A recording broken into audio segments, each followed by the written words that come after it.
Chapter 6 of The Sign of the Four by Sir Arthur Conan Doyle. This recording by David Clarke, bgdavid.wordpress.com, bgcoffee.net. Chapter 6. Sherlock Holmes gives a demonstration. "Now, Watson," said Holmes, rubbing his hands, "we have half an hour to ourselves. Let us make good use of it. My case is, as I have told you, almost complete. But we must not err on the side of over-confidence.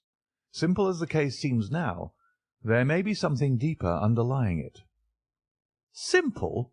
I ejaculated. "Surely," said he, with something of the air of a clinical professor expounding to his class. "Just sit in the corner there, that your footprints may not complicate matters. Now to work. In the first place, how did these folk come, and how did they go? The door has not been opened since last night. How of the window?" He carried the lamp across to it, muttering his observations aloud the while, but addressing them to himself rather than to me. "Window is snibbed on the inner side. Framework is solid. No hinges at the side. Let us open it. No water pipe near. Roof quite out of reach. Yet a man has mounted by the window. It rained a little last night. Here is the print of a foot in the mould upon the sill, and here is a circular muddy mark, and here again upon the floor, and here again by the table. See here, Watson, this is really a very pretty demonstration." I looked at the round, well-defined, muddy discs. "This is not a footmark," said I. "It is something much more valuable to us. It is the impression of a wooden stump. You see here on the sill is the boot mark, a heavy boot with the broad metal heel, and beside it is the mark of the timber toe." "It is the wooden-legged man." "Quite so. But there has been someone else, a very able and efficient ally. Could you scale that wall, Doctor?" I looked out of the open window. The moon still shone brightly on that angle of the house. We were a good 60 feet from the ground, and look where I would I could see no foothold, nor as much as a crevice in the brickwork.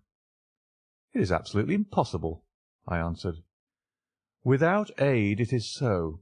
But suppose you had a friend up here who lowered you this good stout rope, which I see in the corner, securing one end of it to this great hook in the wall. Then, I think, if you were an active man, you might swarm up, wooden leg and all. You would depart, of course, in the same fashion, and your ally would draw up the rope, untie it from the hook, shut the window, snib it on the inside, and get away in the way that he originally came. As a minor point, it may be noted," he continued, fingering the rope, "that our wooden-legged friend, though a fair climber, was not a professional sailor. His hands were far from horny. My lens discloses more than one blood mark, especially towards the end of the rope, from which I gather that he slipped down with such velocity that he took the skin off his hand." "This is all very well," said I, "but the thing becomes more unintelligible than ever. How about this mysterious ally? How came he into the room?" "Yes, the ally," repeated Holmes pensively. "There are features of interest about this ally. He lifts the case from the regions of the commonplace. I fancy that this ally breaks fresh ground in the annals of crime in this country, though parallel cases suggest themselves from India, and, if my memory serves me, from Senegambia." "How came he, then?" I reiterated. "The door's locked, the window is inaccessible. Was it through the chimney?" "The grate is much too small," he answered. "I had already considered that possibility." "How then?" I persisted. "You will not apply my precept," he said, shaking his head. "How often have I said to you that when you have eliminated the impossible, whatever remains, however improbable, must be the truth. We know that he did not come through the door, the window, or the chimney. We also know that he could not have been concealed in the room, as there is no concealment possible. Whence, then, did he come?" "He came through the hole in the roof!" I cried. "Of course he did. He must have done so. If you will have the kindness to hold the lamp for me, we shall now extend our researches to the room above, the secret room, in which the treasure was found." He mounted the steps, and seizing a rafter with each hand, he swung himself up into the garret. Then, lying on his face, he reached down for the lamp and held it while I followed him. The chamber in which we found ourselves was about 10 feet one way and 6 the other. The floor was formed by the rafters, with thin lath and plaster between, so that in walking one had to step from beam to beam. The roof ran up to an apex, and was evidently the inner shell of the true roof of the house. There was no furniture of any sort, and the accumulated dust of years lay thick upon the floor. "Here you are, you see," said Sherlock Holmes, putting his hand against the sloping wall. "This is a trap-door which leads out on to the roof. I can press it back, and here is the roof itself, sloping at a gentle angle. This, then, is the way by which number 1 entered. Let us see if we can find any other traces of his individuality." He held down the lamp to the floor, and as he did so I saw for the second time that night a startled, surprised look come over his face. For myself, as I followed his gaze, my skin was cold under my clothes. The floor was covered thickly with the prints of a naked foot, clear, well-defined, perfectly formed, but scarce half the size of those of an ordinary man. "Holmes," I said in a whisper, "the child has done the horrid thing." He had recovered his self-possession in an instant. "I was staggered for the moment," he said, "but the thing is quite natural. My memory failed me, or I should have been able to foretell it. There is nothing more to be learned here. Let us go down." "What is your theory, then, as to those footmarks?" I asked eagerly, when we had regained the lower room once more. "My dear Watson, try a little analysis yourself," said he, with a touch of impatience. "You know my methods. Apply them, and it will be instructive to compare results."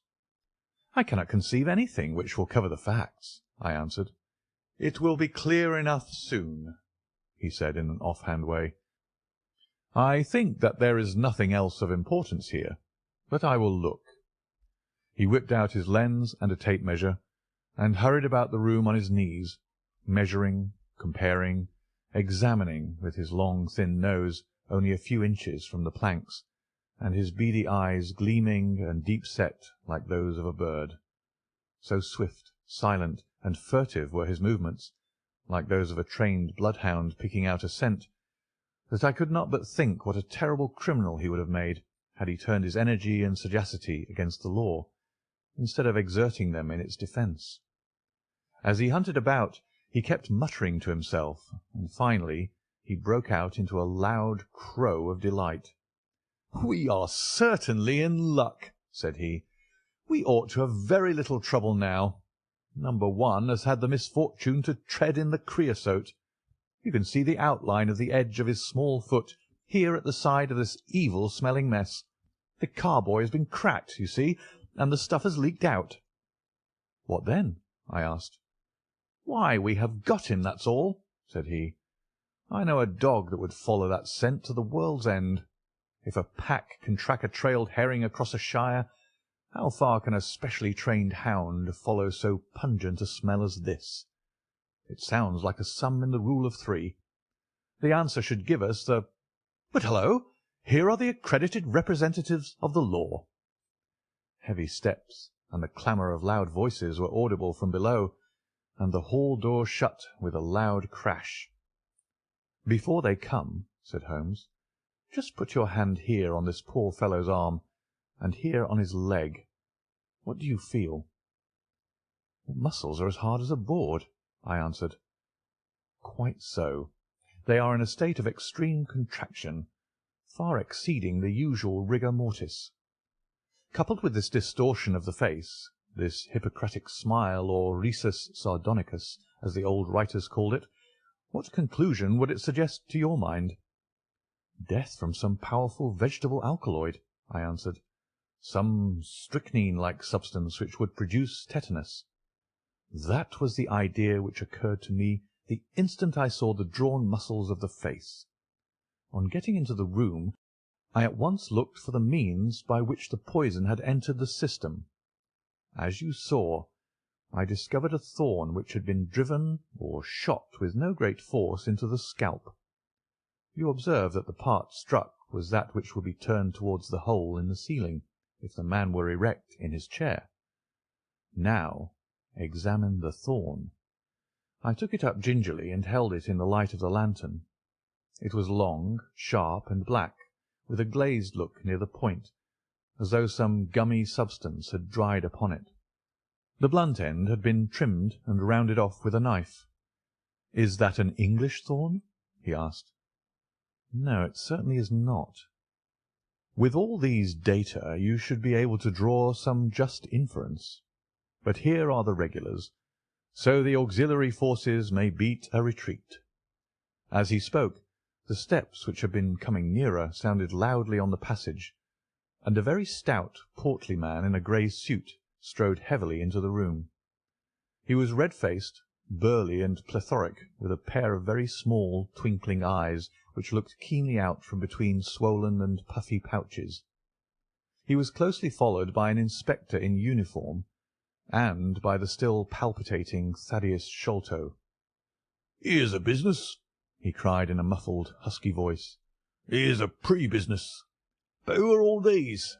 Why, the house seems to be as full as a rabbit warren." "I think you must recollect me, Mr. Athelney Jones," said Holmes quietly. "Why, of course I do," he wheezed. "It's Mr. Sherlock Holmes, the theorist.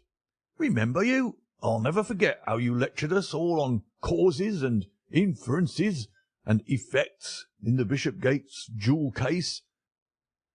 It's true you set us on the right track, but you'll own now that it was more by good luck than good guidance." "It was a piece of very simple reasoning." "Oh, come now, come. Never be ashamed to own up. But what is all this? Bad business. Bad business. Stern facts here. No room for theories. How lucky that I happened to be out at Norwood over another case. I was at the station when the message arrived. What do you think the man died of?" "Oh, this is hardly a case for me to theorize over," said Holmes dryly. "No, no. Still, we can't deny that you hit the nail on the head sometimes. Dear me. Door locked, I understand. Jewels worth $500,000 missing. How was the window?" "Fastened, but there are steps on the sill." "Well, well. If it was fastened, the steps could have nothing to do with the matter.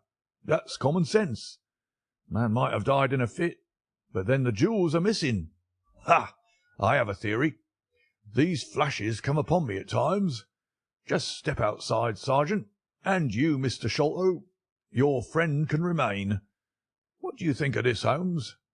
Sholto was, on his own confession, with his brother last night. The brother died in a fit, on which Sholto walked off with the treasure. How's that?" "On which the dead man very considerately got up and locked the door on the inside." There's a flaw there. Let us apply common sense to the matter. This Thaddeus Sholto was with his brother. There was a quarrel. So much we know. The brother is dead and the jewels are gone. So much also we know. No one saw the brother from the time Thaddeus left him. His bed had not been slept in. Thaddeus is evidently in a most disturbed state of mind. His appearance is, well, not attractive. You see that I'm weaving my web round Thaddeus. The net begins to close upon him." "You are not quite in possession of the facts yet," said Holmes. "This splinter of wood, which I have every reason to believe to be poisoned, was in the man's scalp, where you will see the mark. This card, inscribed as you see it, was on the table, and beside it lay this rather curious stone-headed instrument. How does all that fit into your theory?" "Confirms it in every respect," said the fat detective pompously. "House is full of Indian curiosities. Thaddeus brought this up, and if this splinter be poisonous, Thaddeus may as well have made murderous use of it as any other man. The card is some hocus-pocus. A blind, as like as not. The only question is, how did he depart? Ah, of course. There is a hole in the roof. With great activity, considering his bulk, he sprang up the steps and squeezed through into the garret, and immediately afterwards we heard his exulting voice proclaiming that he had found the trapdoor. "He can find something," remarked Holmes, shrugging his shoulders. "He has occasional glimmerings of reason. Il n'y a pas de sots si incommodes que ceux qui ont de l'esprit." "You see," said Athelney Jones, reappearing down the steps again, "facts are better than mere theories after all. My view of the case is confirmed. There is a trapdoor communicating with the roof, and it is partly open." "It was I who opened it." "Oh, indeed. You did notice it, then?" He seemed a little crestfallen at the discovery. "Well, whoever noticed it, it shows how our gentleman got away, Inspector." "Yes, sir," from the passage. "Ask Mr. Sholto to step this way. Mr. Sholto, it is my duty to inform you that anything which you may say will be used against you. I arrest you in the Queen's name as being concerned in the death of your brother." "There now, didn't I tell you?" cried the poor little man, throwing out his hands and looking from one to the other of us. "Don't trouble yourself about it, Mr. Sholto," said Holmes. "I think that I can engage to clear you of the charge." "Don't promise too much, Mr. Theorist. Don't promise too much," snapped the detective. "You may find it a harder matter than you think." "Not only will I clear him, Mr. Jones, but I will make you a free present of the name and description of one of the two people who were in this room last night. His name, I have every reason to believe, is Jonathan Small. He is a poorly educated man, small, active, with his right leg off, and wearing a wooden stump which is worn away upon the inner side. His left boot has a coarse, square-toed sole, with an iron band around the heel. He is a middle-aged man, much sunburned, and has been a convict. These few indications may be of some assistance to you, coupled with the fact that there is a good deal of skin missing from the palm of his hand. The other man—" "Ah, the other man?" asked Athelney Jones in a sneering voice, but impressed none the less, as I could easily see, by the precision of the other's manner. "Is a rather curious person," said Sherlock Holmes, turning upon his heel. "I hope before very long to be able to introduce you to the pair of them. A word with you, Watson." He led me out to the head of the stair. "This unexpected occurrence," he said, "has caused us rather to lose sight of the original purpose of our journey." "I've just been thinking so," I answered. "It is not right that Miss Morstan should remain in this stricken house." "No, you must escort her home. She lives with Mrs. Cecil Forrester in Lower Camberwell, so it is not very far. I will wait for you here if you will drive out again, or perhaps you are too tired." "By no means. I don't think I could rest until I know more of this fantastic business. I've seen something of the rough side of life, but I give you my word that this quick succession of strange surprises to-night has shaken my nerve completely. I should like, however, to see the matter through with you, now that I have got so far." "Your presence will be of great service to me," he answered. "We shall work the case out independently, and leave this fellow Jones to exult over any mare's nest which he may choose to construct. When you have dropped Miss Morstan, I wish you to go on to No. 3 Pinchin Lane, down near the water's edge at Lambeth. The third house on the right-hand side is a bird-stuffer's. Sherman is the name. You will see a weasel holding a young rabbit in the window. Knock old Sherman up, and tell him, with my compliments, that I want Toby at once. You'll bring Toby back in the cab with you." "A dog, I suppose?" "Yes, a queer mongrel with a most amazing power of scent. I would rather have Toby's help than that of the whole detective force of London." "I shall bring him then," said I. "It is 1 now. I ought to be back before 3, if I can get a fresh horse." "And I," said Holmes, "shall see what I can learn from Mrs. Bernstone, and from the Indian servant, who Mr. Thaddeus tells me sleeps in the next garret. Then I shall study the great Jones's methods, and listen to his not too delicate sarcasms. Wir sind gewohnt, dass die Menschen verhöhnen, was sie nicht verstehen. Goethe is always pithy. End of chapter 6.